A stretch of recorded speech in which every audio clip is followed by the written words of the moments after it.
নমস্কার। আজকে আমরা সবাই মিলে গেছিলাম রথ দেখতে। দেখো কত গাড়ির ভিড়। এখানে গাড়ি রাখা রাখা হয়েছিল। আর এই মেলা শুরু, কত কিছু বিক্রি হচ্ছে আর কত লোকের ভিড়। আমরা সব বন্ধুগুলো মিলে গেছিলাম রথ দেখতে।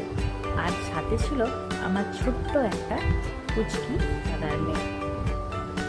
আমরা অনেক কিছু খেয়েছি, পাঁপড় ভাজা খেয়েছি, তারপরে সোডা খেয়েছি, আইসক্রিম খেয়েছি, অনেক কিছু খেয়েছি। আর এটা হলো রথ।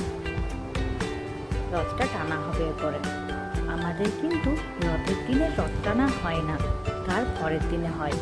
আমাদের এখানে এটাই চলে আসছে বহু যুগ ধরে। রথের দিনে আড়াই পাক করে রেখে দেওয়া হয়, তারপরে রথ টানা হয় তারপরের দিনে। এই দেখো, এই মাঠটাতে রথটা রাখা হয়েছে।